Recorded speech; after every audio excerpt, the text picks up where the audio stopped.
Bonjour à tous, bienvenue à cette table ronde sur le thème de l'inflation. Alors, un titre sulfureux, flambée des coûts pour l'industrie agroalimentaire, analyse et perspectives. Un thème d'actualité, c'est une actualité qui est longue maintenant, mais et je pense qu'on en a encore devant nous.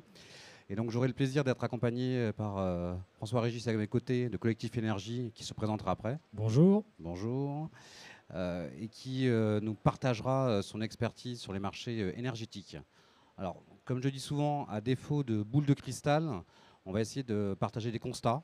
On va faire une rétrospective un peu sur les 2 dernières années et on essaiera de se projeter sur 2023 et les prochaines années.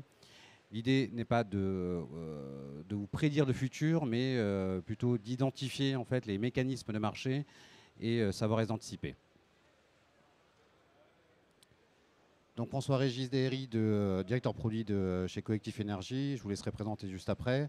Et moi-même, donc Anthony Anger, je suis vice-président du CNA Bretagne, donc le Conseil national des achats, que je présenterai après. Et je suis également directeur achat du groupe Europe Snack. François-Régis, je vous laisse présenter Collectif Énergie. Oui, merci Anthony. Donc François-Régis Déhéry, je suis directeur produit marché chez Collectif Énergie, qui est un cabinet de conseil en stratégie énergétique à l'attention des PME, PMI, grands groupes, notamment pour tout ce qui a trait à la négociation de contrats, la définition de stratégies d'approvisionnement et puis la diversification des stratégies d'approvisionnement, notamment dans le contexte actuel. Donc on est présent sur tout le territoire français, une entreprise nantaise de 80 collaborateurs. Et on travaille essentiellement sur les têtes de pont aussi de réseau, c'est-à-dire les associations, fédérations, qui nous font confiance pour structurer aussi leur politique énergétique et mettre en place des actions incitatives auprès de leurs adhérents. Voilà. Très bien. Alors n'hésitez pas, si vous avez des questions spécifiques après la séance, à venir François-Régis. De mon côté, donc première casquette, le Sénat, donc Conseil national des achats. Alors je suis vice-président pour la Bretagne, donc régionale. Alors le Sénat, c'est une association, c'est l'association de référence des professionnels de la fonction achat, donc acheteur, manager achat, directeur achat ou toute personne qui gère l'acte d'achat. C'est une association qui regroupe plus de 18 000 membres, issus du domaine public ou privé, de TPE, PME ou de grands groupes. C'est une association qui est très active, qui organise plus de 200 événements par an, que ce soit au niveau national, comme les universités des achats, ou au niveau régional. Donc moi-même, j'anime avec mon comité de direction régional en fait beaucoup d'événements en distanciel ou en présentiel, ou cette intervention aujourd'hui. Le Sénat, c'est également le co-créateur et en charge de la gouvernance du label Relations fournisseurs et achats responsables, qui a été co-créé avec la médiation des entreprises. Nous avons clairement une vocation pour promouvoir des relations équilibrées entre clients et fournisseurs. C'est un point majeur. Et enfin, le CNA, ce sont des publications professionnelles sur la fonction achat. En parallèle, donc, je suis directeur achat du groupe Europe Snack. Donc, comme son nom l'indique, Europe Snack, c'est un spécialiste des produits de snacks salés, un marque distributeur. C'est un groupe, nos produits, nous produisons des chips, des tuiles, des tortillas, des snacks, des crackers, voilà. Plein de belles choses pour l'apéritif. Nous opérons dans 3 pays, la France, l'Angleterre et l'Espagne, pour un effectif de 2000 personnes et un chiffre d'affaires avec inflation de 430 millions d'euros sur 2022. Je propose de démarrer tout de suite sur le sujet. Alors, ce qu'on va vous proposer, c'est d'abord un coup de rétroviseur. Donc, c'est regarder un peu sur ces 2 dernières années, 18 derniers mois, ce qui a pu se passer sur les marchés. Vous l'avez vu, vous l'avez vécu, on a tous traversé une période extrêmement complexe et inédite sur l'ensemble des marchés. Qu'on parle de matières premières, de packaging, qu'on parle du service également. On a tous été chahutés, on a perdu nos repères. Sans parler bien évidemment de la crise ukrainienne qui là encore nous a entraînés dans une spirale inflationniste sans précédent. Et ce qu'on vous propose en fait, c'est de faire un zoom sur 2 aspects. Le premier, ça va être sur les marchés énergétiques avec François Régis. Et moi-même, je ferai une vue entre guillemets d'horizon sur les matières premières et packaging, sachant que le scope est très large. Donc je ferai des choix un petit peu arbitraires. Je tiens à préciser également que nous avions prévu en fait, l'intervention d'Éric Lemoine de Agromousquetaire, qui ne peut pas intervenir aujourd'hui, mais je remercie encore pour sa contribution, sa préparation. François-Régis, sous ces Oui. belles courbes que nous commençons tous à connaître, quels sont vos commentaires? Alors exactement, même si je peux me permettre de revenir un petit peu sur la slide précédente qui montrait dans le rétroviseur une route très droite finalement. Le virage qu'on peut voir dans le rétroviseur est extrêmement serré. Et pour accompagner depuis plus d'une quinzaine d'années chez des fournisseurs, puis aujourd'hui chez Collectif Énergie, des acheteurs énergie dans l'exercice quotidien, il faut dire que ce qui s'est passé les 2 dernières années a mis à mal beaucoup des plus grands professionnels, même du secteur. On ne peut pas dire que la crise était prévisible. Alors a posteriori, on est toujours un petit peu plus malin une fois qu'on regarde dans le rétroviseur. Mais en quelque sorte, il y avait quand même des éléments précurseurs qui pouvaient laisser penser. Et comme souvent, l'énergie, même d'ailleurs, aussi un précurseur d'une poussée inflationniste, puisque étant à la base de la plupart des processus de production. Donc la poussée inflationniste aujourd'hui qu'on peut constater sur les matières premières, sur le packaging est aussi due à l'énergie.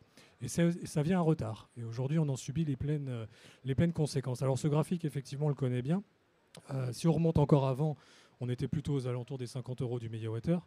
Qu'est-ce qui s'est passé entre-temps? Ce n'est pas uniquement la crise ukrainienne. En fait, ce qu'il faut savoir, c'est qu'il y a quand même dans l'évolution des marchés libéralisés de l'énergie en Europe, depuis déjà une quinzaine d'années, on était plutôt au stade de l'enfance, dans le market design tel qu'il a été conçu par Bruxelles, avec l'incitation aussi pour des nouveaux fournisseurs à rentrer sur le marché, et puis des nouveaux mécanismes de formation du prix qui jusqu'ici étaient un peu moins connus, puisque beaucoup de l'énergie était très indexée sur ce qu'on appelait les contrats long terme, donc qui étaient conclus entre les grandes nations entre elles.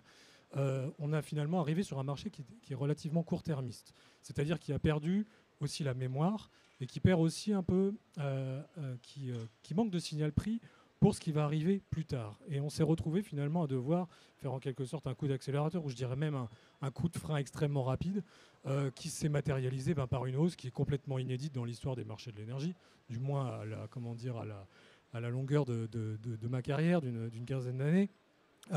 Avec des prix qui ont pris 110% en l'espace de presque 7 mois pour se stabiliser pendant quasiment 4 mois à un niveau très élevé, 265 € du mégawattheure, c'est ce qu'on voit ici sur l'électricité, puis finalement de commencer une baisse progressive pour venir se stabiliser aujourd'hui peu ou prou entre 160 et 200 € du mégawattheure. Donc il y a beaucoup de choses qui ont changé entre-temps quand on regarde sur ce graphique. C'est déjà cette lente montée progressive qui signale aussi que le marché était dans l'insécurité. Insécurité concernant la visibilité en termes de capacité électrique. Ça a été beaucoup commenté, notamment la capacité aussi de la production nucléaire française à satisfaire la demande sur le long terme. La capacité hydroélectrique, qui sort aussi d'une année de sécheresse 2020 qui a été particulièrement éprouvante.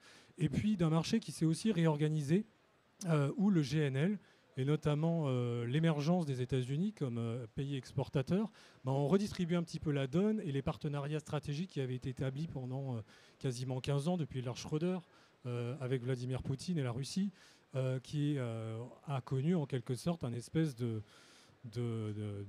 blocage, une entrée dans un conflit, donc qui finalement a vu s'accélérer ce qui était déjà en phase de bourgeonnement auparavant. Donc effectivement, une pointe relativement impressionnante à l'été dernier. Alors là, je vous montre ici l'année calendaire 2024. L'année calendaire 2023 est encore plus impressionnante, mais on va dire qu'elle fait partie du passé. Et puis une longue période de stagnation, vous voyez au milieu, de quasiment 4 mois, pendant lesquels finalement le politique s'est emparé également de ce sujet, puisque beaucoup de fusibles n'avaient pas encore été créés pour pallier à des situations telles qu'on est en train de les vivre actuellement, à savoir des mesures d'urgence qui permettent dans un premier temps de capter la rente de certaines technologies qu'on appelle dans le métier inframarginales, c'est-à-dire renouvelables, pour ensuite la redistribuer sous forme d'aide d'urgence aux entreprises en difficulté, et puis l'amorçage aussi d'une réforme de l'électricité qui doit d'ailleurs voir ses premières grandes lignes au moins dans les semaines qui viennent, je crois même demain d'ailleurs, sous forme d'un draft très concret sur la manière dont on va pouvoir sortir de ce court-termisme dans lequel finalement les marchés libéralisés encore au stade de l'enfance se sont un petit peu enfoncés pour arriver à un stade adolescent qui permet de donner de la visibilité. ce que j'ai souvent entendu de la part des acheteurs énergie, c'est que finalement, on en venait à renégocier ces contrats d'année en année en ne voyant pas plus loin que 3 ans. La crise d'aujourd'hui a le mérite finalement d'essayer de nous projeter un petit peu plus loin et de voir comment diversifier à la source les approvisionnements et ne plus voir uniquement, je dirais, une politique énergétique d'entreprise comme une succession de contrats fournitures à renégocier sur lesquels on remet les fournisseurs sur le gris, mais finalement aussi pour évaluer les pistes de diversification, les pistes de changement de mode de consommation qui sont à disposition pour être plus résilient dans la durée. Donc si je peux... Je commence à faire le timing. Je propose de juste faire un zoom à ce moment-là sur, pour être un peu plus spécifique en fait sur les deux marchés. Si on prend le gaz naturel, on en a beaucoup parlé notamment avec la Russie, la situation des stocks, le climat. Voilà, il y a quand même beaucoup d'effets, il y a beaucoup de sujets, et notamment la géopolitique relativement complexe. Est-ce que vous pouvez nous en dire 2 mots, François-Régis? Oui, bien sûr. Alors, il y a clairement un avant 2021-2022 et puis un après. On est dans la phase où on est en train d'écrire la page d'après. Donc là, je vous ai mis ce qu'on appelle les paramètres d'influence des prix les plus essentiels, ceux du moins qu'on surveille, un peu comme l'huile sur le feu. Qu'est-ce qui a changé entre cette période d'avant et aujourd'hui? Bon, déjà, à la même période auparavant, l'état des stocks était bien moins élevé qu'aujourd'hui. Ça veut dire, de la crise actuelle, on a appris quelque chose. D'ailleurs, oui, c'est tout nouveau. L'Europe s'organise au niveau global pour mettre en place une stratégie d'approvisionnement en gaz naturel, chose qui n'était pas le cas jusqu'ici. Ce choix était laissé finalement aux politiques nationales. La France avait fait le choix d'une politique de stockage, tandis que d'autres pays comme l'Allemagne ne l'avaient pas fait, laissant finalement au libre marché le soin de choisir si les stocks étaient utiles ou pas. On est arrivé finalement dans une logique de concertation au niveau global des stockages gaziers. Et là, on voit la différence relativement forte. Les partenaires historiques, on va dire européens, que sont la Norvège, sont restés dans un certain statu quo, tandis que la Russie, en quelque sorte, un swap s'est opéré finalement entre les quantités nous provenant de Russie à un certain prix, donc transitant par pipeline vers chez nous, par rapport finalement à un GNL qui est, lui, une commodité beaucoup plus flexible, beaucoup plus adressable de manière flexible géographiquement, et dont la dynamique de prix est aussi beaucoup plus dynamique que finalement la manière dont étaient pricés jusqu'à aujourd'hui les contrats de fourniture long terme qu'on pouvait avoir avec un grand pays comme la Russie. Donc ça pose 2 sujets vis-à-vis du gaz. Ça veut dire que, on rentre dans une période où la volatilité, on va dire, va faire partie de notre quotidien, aussi dans la gestion du risque et la gestion des achats. On va dire des années 2015 à 2019, finalement, quelques euros du mégawattheure de volatilité sur une journée, ça représentait déjà une journée très chargée. Aujourd'hui, on est allègrement sur des ordres de grandeur de l'ordre de 10 euros du mégawattheure, 20 euros du mégawattheure, comme on en a vu la semaine dernière, notamment fin de semaine dernière, ce qui présuppose finalement que la notion de risque et de pilotage du risque revient un petit peu au centre de la gestion d'une stratégie d'achat. Et les apports GNL, de l'autre côté, qu'est-ce que ça signifie également? Ça veut dire aussi une dépendance finalement à des marchés concurrents. Une indexation sur des marchés concurrents.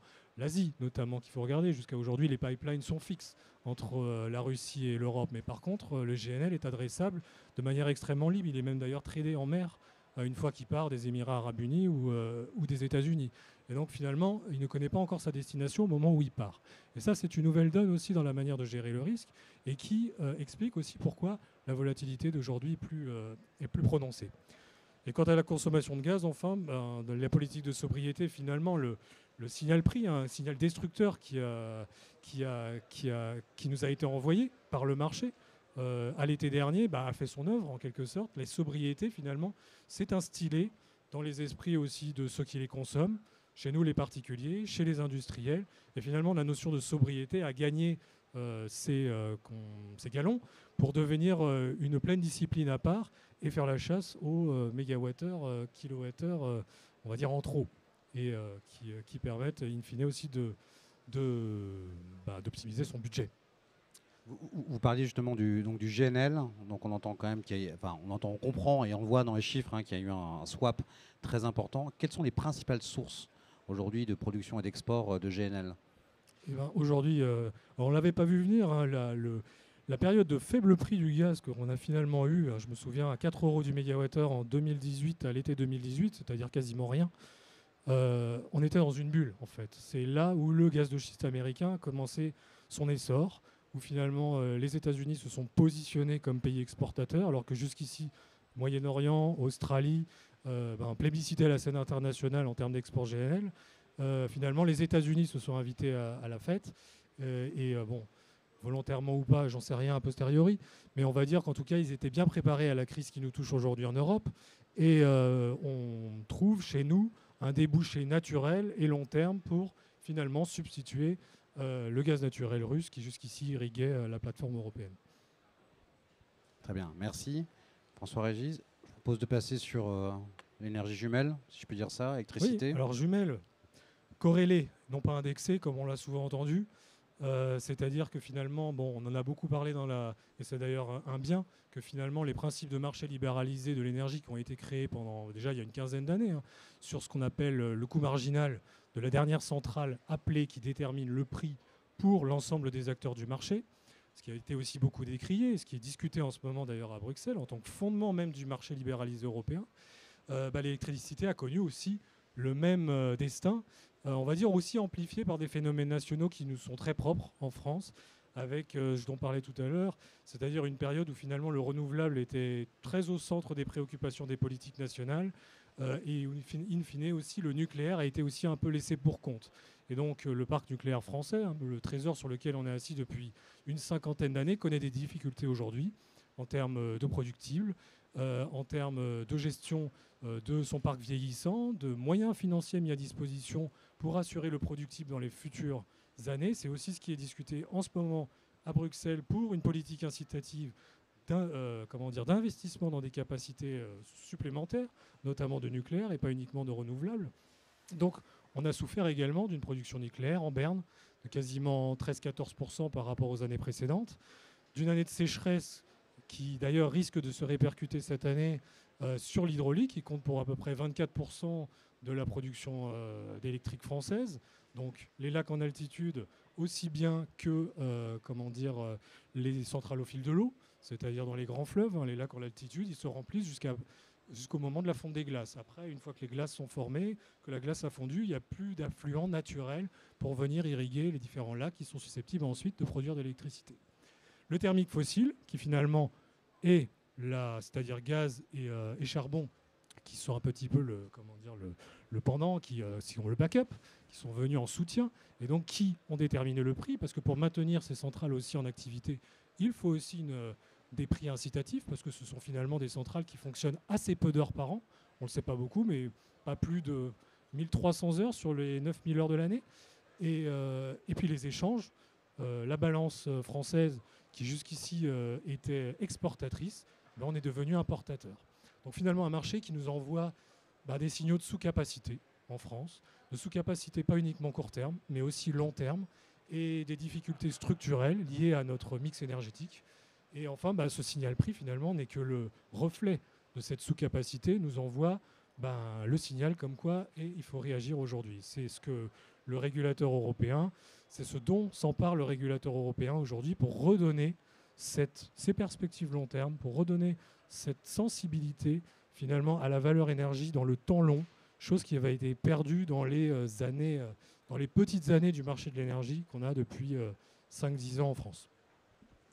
Et juste une question sur le parc nucléaire. On entend et on sait quand même que la France dispose de capacités nucléaires, de centrales. Dispose-t-on d'un avantage compétitif vis-à-vis d'autres pays ? Ou est-ce un poids à porter avec les rénovations, avec l'actualité qu'on entend aujourd'hui sur les fissures du parc et les dangers intrinsèques? Est-ce un avantage ou un inconvénient? Toute technologie de production est en soi un avantage. En soi, si on voit la politique énergétique de la France, elle doit être diversifiée.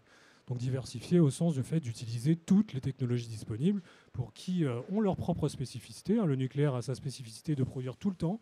Je parlais des centrales charbon en gaz, c'est 1300 heures, mais le nucléaire, c'est quasiment les 8500 des 9000 heures de l'année. Donc ils produisent tout le temps, donc ils sont encore en quelque sorte le fond de portefeuille qui est nécessaire pour produire. Tandis que éolien, photovoltaïque ne produisent que 1000 heures sur les 9000 heures de l'année, en moyenne, durant les périodes d'ensoleillement. Donc il est difficile de construire, on va dire, une stratégie diversifiée en étant uniquement focalisé sur une seule technologie. Donc je suis plus pour effectivement aussi une diversification des sources et un investissement aussi dans une diversification de ces ressources qui vont permettre à notre économie de pouvoir, dans le temps, disposer d'optionnalités pour réagir quelle que soit la configuration de marché, c'est-à-dire quand le marché est très bas, arrêter les centrales qui peuvent s'arrêter, parce qu'une centrale nucléaire, ça s'arrête comme un paquebot, hein, ça prend plusieurs jours, ça ne se fait pas dans l'heure, tandis que des centrales à gaz, elles le font en quelques minutes, ou même les centrales hydrauliques. Donc finalement, trouver le bon compromis technique entre coût marginal également de production, qui va permettre derrière de pouvoir satisfaire les usages qu'on se fait de cette électricité, que ce soit pour le chauffage, demain pour la mobilité également, qui va être un gros sujet, et puis aussi notre industrie, bien entendu. Très bien, merci. Au-delà de l'énergie et du mix énergétique, évidemment, l'industrie agroalimentaire a été très fortement impactée sur les intrants, matières premières et les emballages, de manière générale. Alors, je ne sais pas si vous voyez bien en fait sur les slides, mais j'ai fait un choix un peu arbitraire de 3 ou 4 indices de prix, mais relativement représentatif de ce qui a pu se passer. En haut à gauche, vous avez l'huile de tournesol, également, qui représente un peu la courbe sur les huiles végétales. Évidemment, le Brent en haut à droite. Le sel en bas à droite, qui est forcément une commodité qui est très utilisée et qui est majeure, hein, je pense, dans les stands du CFIA, et l'évolution du blé. Alors, qu'est-ce qui s'est passé ? Comme l'a dit François Régis tout à l'heure, en fait, il n'y a pas que la crise ukrainienne. L'inflation a débuté bien avant. On a eu un sujet majeur, en fait, qui était le rebond post-Covid, enfin post-confinement plutôt, où on a eu une demande sur les marchés qui a explosé, notamment tirée par la croissance chinoise et la volonté de la Chine de reconstituer des stocks sur l'ensemble de ses matières premières. Et vous le savez, quand la Chine tousse, tout le monde tremble, et c'est exactement ce qui s'est passé. Aussi bien sur les matières premières amont agricoles que sur les flux et également de transport. On le reverra après en fait sur la partie transport et containers notamment. Donc une demande très forte avec des capacités relativement limitées et quelque part déstabilisées par des périodes de confinement successives. Ce qui a entraîné un déséquilibre majeur et qui a commencé à enfoncer un cycle d'inflation quasiment structurant. Et bien évidemment, le pic de la courbe, c'est l'effet de la crise ukrainienne, à l'image de ce que François Régis présentait tout à l'heure sur l'impact pour l'électricité. Nous l'avons également vécu en fait, sur les matières premières et sur tous les intrants. Donc, dans le petit graphique qui est tout en haut à droite, ce que vous pouvez voir, en fait, c'est pour résumer les 4 facteurs majeurs en fait, qui s'enchevêtrent. On a en fait le conflit ukrainien en orange tout en haut, qui est évidemment le pic et qui a entraîné aussi là une situation inédite, on peut le dire. Une crise énergétique sans précédent. Évidemment, on s'intéresse à ses propres factures, mais moi-même, je suis directeur achat. Quand j'achète auprès de mes fournisseurs, qu'est-ce qui s'est passé ? Il y a eu d'abord une vague d'inflation sur les intrants, matières premières et sur les packaging, et une deuxième vague, on va dire, d'inflation ou de coûts liés au mix énergétique. Mes fournisseurs, en fait, ont subi, comme moi, également en fait, des impacts énergétiques. Donc tout s'est cumulé, mais de manière séquentielle. On a eu également en fait des effets en fait qui sont là depuis maintenant des années en fait, mais qui aujourd'hui sont notoriété publique, mais des effets sur le climat. On le sait tous aujourd'hui, je pense que peu de monde peut encore le nier. On a un changement climatique qui est radical et qui clairement entraîne un changement de modèle, des récoltes différentes, de moins bonne qualité, de durée différente, des matières premières agricoles qui peuvent disparaître également. On a énormément de changements qui fait qu'aujourd'hui, mixer, on va dire, la crise ukrainienne, la crise énergétique, plus l'impact climatique, entraîne en fait une zone de tourbillon dans laquelle on s'est retrouvé sur l'année 2021, fin 2021 et toute l'année 2022. Ce qu'il faut voir quand même, c'est que si on raisonne sur toute l'année 2022, les graphiques vous montrent 2021 et 2022, jusqu'à décembre 2022, on peut voir quand même que sur le dernier trimestre 2022, on a eu une accalmie des marchés. Donc il y a eu une redescente sur certains marchés. Alors vous le voyez sur les huiles. Bon, les huiles, c'est extrêmement clair, c'est directement lié à l'Ukraine. Moi-même, mon premier poste d'achat chez Europe Snack, c'est de l'huile de tournesol que j'ai acheté en Ukraine via mes fournisseurs. Et donc on a eu un marché qui a complètement dévissé. Et aujourd'hui, d'ailleurs, on le reverra tout à l'heure, en fait, mais le prix d'huile en fait, atteint des niveaux proches de ceux de 2020. Donc c'est extrêmement surprenant, mais on commence à revoir des prix entre guillemets acceptables. Mais ça, c'est un cas de figure. Malheureusement, aujourd'hui, nous n'avons plus de tendance généralisée. Chaque matière, chaque intrant a sa situation spécifique. Donc c'est pour ça que je vous ai présenté un panel relativement restreint, mais qui montre les grandes tendances, mais chaque marché est vraiment très particulier. On a en revanche encore des commodités, des matières premières agricoles, des intrants majeurs qui continuent d'augmenter ou qui se positionnent sur des plateaux relativement hauts. Je cite notamment le blé, je cite également le sel, comme que j'évoquais tout à l'heure, qui sont aujourd'hui à des prix extrêmement élevés et on ne perçoit pas, on en parlera tout à l'heure, en fait, d'accalmie. On ne perçoit pas en fait, de correction des marchés.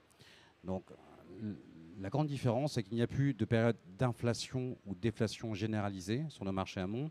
On a des situations disparates suivant les commodités et suivant les situations géopolitiques. Très rapidement sur les emballages et transports, là, vous m'excuserez également, j'ai vraiment pris quelques indices de manière très sélective. Vous avez en haut à gauche un indice, on va dire, de synthèse packaging qui montre bien la même situation, un pic extrêmement fort milieu de l'année 2022 et une correction des marchés. Mais quand vous regardez l'atterrissage, c'est extrêmement intéressant. On reste quand même sur les prix relativement hauts. Le carton, qui n'a cessé d'augmenter en permanence, ça a été pour beaucoup une situation très, très compliquée. Qui n'utilise pas de carton aujourd'hui dans l'industrie. Et en dessous, en fait, vous avez deux graphiques sur le transport. Donc le sea freight, transport mer par container. Donc là, qui a aussi connu une explosion, on peut le dire, et une correction aussi brutale. Comme vous le voyez, on est revenu en fait sur les mêmes niveaux de prix qu'il y a 1 an et demi. En revanche, le transport routier de marchandises, le freight subit, lui, une pression constante, permanente. Et là également, on n'entrevoit pas forcément en fait, d'accalmie. Il y a beaucoup de facteurs exogènes, le carburant, le manque de personnel, la complexité de la législation qui entraîne une pression sur ce marché. Donc, ce qu'il faut retenir sur les emballages, c'est qu'on a subi donc une inflation très forte. Si je prends le carton, on a un effet très particulier. Lors des confinements, beaucoup de gens ont commandé. Je vais être très simple, très basique. Et donc le e-commerce, en fait, s'est fortement développé et explosé. Ce qui a entraîné une demande au niveau des cartons et donc de l'amont papier extrêmement forte. Et ce qui a entraîné en fait une très forte tension sur les capacités. Avec des prix qui ont explosé. Pour ne rien vous cacher, les prix de vente sont souvent, ont été en tout cas décorrélés d'un prix technique réel. Donc il y a un effet de spéculation, il y a un effet aussi d'aubaine qui peut arriver. Alors je ne vise personne, je ne juge personne, mais c'est bien aussi la difficulté de ce qu'on a traversé, c'est qu'entre le prix technique et réel d'achat qui est lié à un marché, l'offre et la demande, et l'effet d'aubaine, on a du mal à s'y retrouver. Et donc c'est aujourd'hui que tout va se passer avec une correction qui va s'opérer sur 2023. Comme je vous l'ai dit sur les transports containers, une très forte correction. N'oublions pas non plus que les armateurs en fait, ont connu des années très difficiles en fait, et que la montée des prix croissante et extrêmement violente a été liée en fait, à une pression très forte sur la demande et une congestion des ports. Je ne sais pas si vous avez pu voir, alors j'ai pas mis l'image en fait, mais les photos en fait, de l'ensemble des bateaux qui étaient bloqués sur les ports chinois, c'est extrêmement impressionnant. On n'avait jamais vu ça. Et quand vous avez un embouteillage en Chine, vous avez un embouteillage dans le monde entier. Donc ce qui entraîne une rareté des containers et ce qui entraîne une explosion des prix. Et enfin, sur le transport routier, j'en ai déjà parlé, pression constante et des facteurs de hausse toujours d'actualité. On laissera un petit peu de temps sur les questions, si vous avez des questions sur les différents marchés. Maintenant qu'on a fait un petit zoom, on va dire une rétrospective là, sur les 2 dernières années, assez rapide, je ne vous cacherai pas, sur l'inflation qu'on a connue en 20 minutes, c'est assez rapide. La question, c'est quelles sont les perspectives? Que va-t-il se passer sur 2023? Que va-t-il se passer sur les prochaines années? On n'en sait rien du tout avec mon collègue à gauche, qui est à ma gauche. On va juste essayer de vous partager en fait, des clés de compréhension, notre vision et surtout des points de vigilance en tant qu'acheteur, en tant que gestionnaire pour pouvoir appréhender ces marchés. Sur l'énergie. Oui, alors, sur la part énergie au global, on peut constater une hausse de l'ordre de 90% en l'espace d'un an, presque 120% en l'espace de 2 ans. Les derniers chiffres de l'INSEE en attestent. Il y a eu le temps du court terme, c'est-à-dire de l'urgence, des aides ciblées qui ont été mises en place pour finalement pallier à la situation qui se profilait pour atténuer en quelque sorte la douleur sur le court terme. Vous parliez tout à l'heure aussi de l'actif nucléaire comme bouée de sauvetage ou même quasiment trésor national, j'ai presque envie de dire, puisque un des mécanismes dont nous profitons quasiment tous, qui est l'ARENH, qui est l'accès régulé à l'électricité nucléaire historique, qui est déterminé par la manière dont vous consommez, et vous donne le droit de pouvoir être fourni par jusqu'à une certaine puissance par les centrales nucléaires françaises à un prix déterminé de 42 € du mégawattheure. Alors il y a 5 ans, quand les marchés étaient eux-mêmes à 40 € du mégawattheure, ça ne faisait pas grande différence. Aujourd'hui, quand vous pouvez avoir 30, 40, 50, 60% de votre consommation couverte par ce droit à l'ARENH, ça vient aussi fortement atténuer le budget. Donc c'est pour ça que j'irai dans votre sens concernant ce trésor national que représente aussi le parc nucléaire français. Le deuxième effet qu'on a observé, c'est que la sobriété énergétique commence à connaître ses heures de gloire et que finalement, le signal prix, qu'est-ce qu'il est là pour nous dire? Il est là pour nous montrer qu'à certaines périodes de la journée ou du mois, il y a finalement des tensions qui s'opèrent sur le réseau pour lesquelles il n'y a pas assez d'électricité pour tout le monde. Donc ça veut dire qu'on est poussé vers le renoncement. Et ce renoncement, ça veut dire aussi questionner la manière dont on consomme. Et aujourd'hui, il y a pléthore de possibilités d'optimiser aussi son budget et son prix en diagnostiquant un petit peu la manière dont on consomme son énergie. Alors vous me direz, pour le chauffage, je mets quand j'ai froid, mais dans les actifs industriels, notamment, on a beaucoup de clients en ce moment qui réévaluent est-ce que travailler du lundi au vendredi et pas samedi et dimanche, ça a un intérêt? Est-ce qu'il faudrait repasser au 3/8? Finalement, pour lisser aussi les consommations d'énergie et utiliser l'énergie quand les autres n'en ont pas besoin, pour profiter aussi de la volatilité que les prix aujourd'hui proposent. Anticiper. Avant, on va dire, quand les prix évoluaient aussi relativement peu en l'espace de 2-3 ans, l'anticipation avait une valeur, mais aujourd'hui, elle est quasiment critique. Il faut mettre les marchés sous surveillance pendant une longue période pour pouvoir se positionner à un moment de temps avec une certaine grille de lecture. Et donc, j'en reviens à votre question concernant la grille de lecture aujourd'hui. Donc, les drivers, les paramètres d'influence que j'ai listés tout à l'heure restent toujours avenus, sont toujours d'actualité. Commençons par les drivers baissiers. On est quand même dans une phase de détente du gaz naturel. On a un approvisionnement en GNL qui est relativement fort, notamment en provenance des US. On n'a pas encore le réveil de la Chine, puisque la Banque de Chine a apparemment revu à la baisse ses prévisions, notamment de croissance, pour cette année aux alentours des 4-5%. Donc, ce qui signifie que la Chine qui est extrêmement énergivore serait à même de pouvoir capter ce GNL dont nous avons besoin aujourd'hui. Donc pour le moment, tant que le monstre chinois ne se réveille pas, on va dire que l'approvisionnement en GNL est relativement certain. Côté stockage, et ça a un petit peu aussi biaisé la lecture du marché, on sort quand même d'un hiver qui a été très doux, voire chaud. C'est-à-dire qu'on est venu très peu puiser dans les stockages souterrains et on va commencer la nouvelle année d'injection au 1er avril avec encore beaucoup sous le coude pour reconstituer ces stocks en prévision de l'année prochaine. Donc, on a bien vu cette pression baissière, puisque finalement le gaz est revenu se stabiliser aux alentours des 40 € du mégawattheure. Ça reste malgré tout 2 fois plus qu'il y a encore 3-4 ans, mais quasiment 4 fois moins que ce qu'on avait pu encore constater il y a 6 mois. Donc il y a déjà un mieux. La réallocation s'est effectuée, mais pas au même niveau de prix, c'est normal, puisque le gaz russe ne nous arrive pas au même prix que le GNL. Donc il y a un nivellement, et j'ai envie de dire, je suis plutôt confiant sur le moment, aussi par rapport à la politique de sobriété qui a été mise en place sur le gaz naturel, sur le fait que le gaz naturel se stabilise. Sur les facteurs haussiers, et notamment, et là j'en viendrai à l'électricité, qui permet de faire ce lien, c'est finalement la visibilité concernant et le parti hydraulique dont j'ai parlé. C'est secret pour personne, cette sécheresse hivernale. Difficulté à reconstituer le stock hydraulique en altitude. On a déjà eu des signes précurseurs de sécheresse dans les fleuves à l'été dernier, avec des restrictions sur certaines centrales nucléaires. Donc là, l'été sous surveillance, donc ça pourrait venir largement freiner une baisse massive des prix sur le court moyen terme.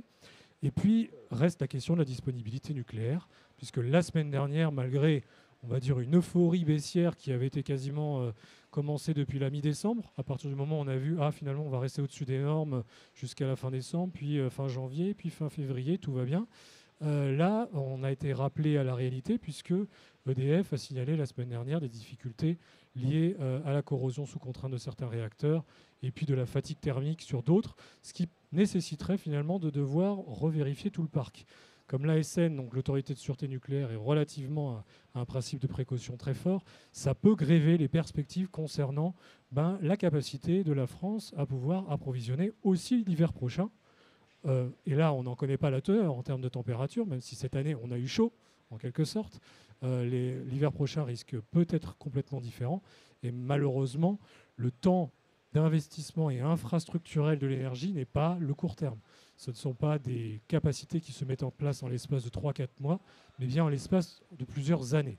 D'où l'urgence de cette réforme qui est en ce moment discutée, pour finalement donner visibilité aux investisseurs et reconstituer une diversification de portefeuille qui nous permette de voir plus loin. Donc voilà, donc je dirais on est plutôt à l'aise sur le gaz. L'électricité reste quand même à garder, on va dire, comme de l'huile sur le feu, et ne pas espérer non plus retourner de sitôt au niveau qu'on avait connu encore il y a 3-4 ans. Ça me paraît presque acté aujourd'hui, au moins sur les marchés à terme. Merci. Mesure contre l'inflation, alors est-ce que vous pouvez le faire en 1 minute, 45 secondes même? Donc finalement, c'est la synthèse de tout ce que je viens de dire.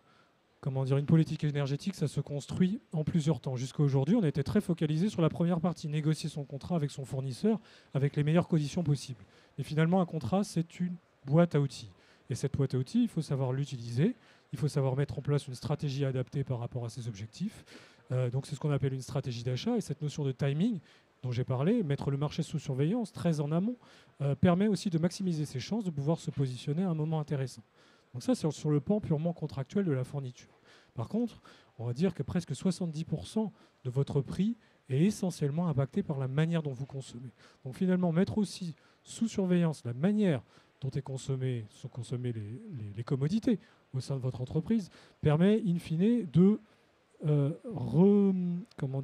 re-questionner ses choix de mode de production, de redonner une valeur à la composante énergie, qui n'est pas du tout la même qu'on soit le matin, la nuit ou au contraire le soir, et finalement de réorganiser aussi la manière dont on consomme pour pouvoir, on va dire, atténuer aussi la douleur que peuvent représenter les marchés lorsque le contexte est extrêmement tendu. Donc énormément de travail à effectuer sur ce qu'on appelle la volatilité, mais la volatilité aussi veut simplement dire que tout le monde veut consommer en même temps ou soit personne. Or finalement, si on réussit à se concerter sur le long terme, sur la manière dont on consomme, on est en mesure de pouvoir atténuer son budget sur le long terme. Très bien, merci. Très rapidement, je regarde le timing, je promets, on ne sera pas en retard ou très peu.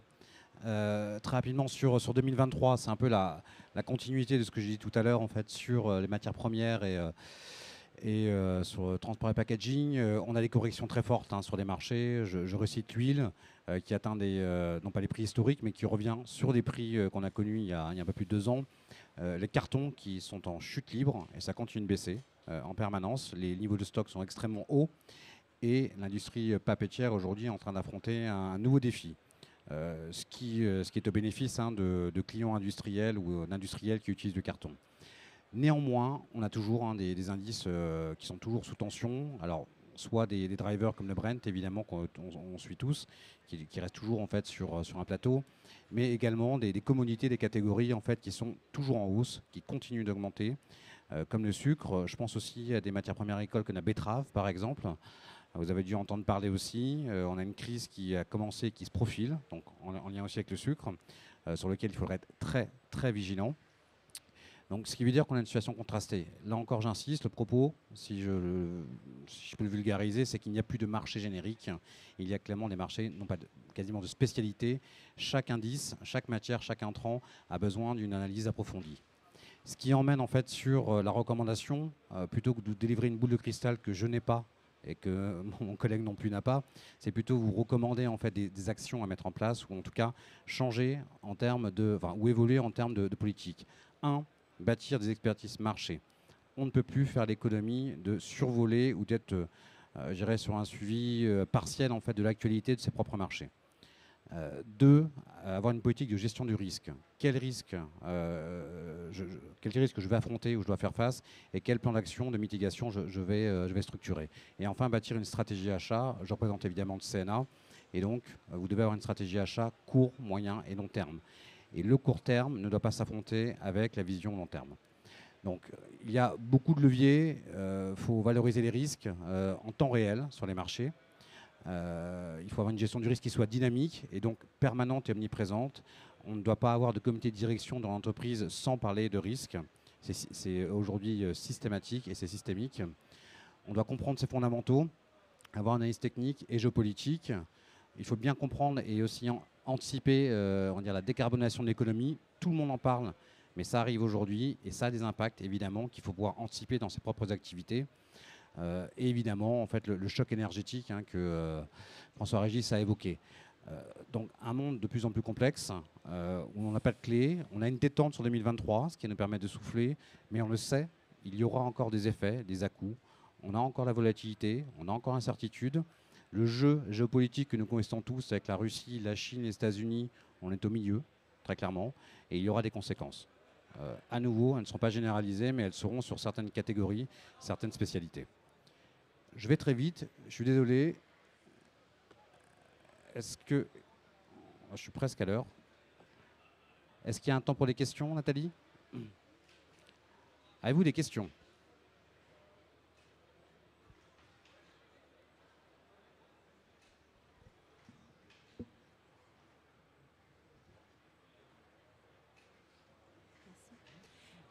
J'aurais deux questions en fait concernant la problématique emballage carton.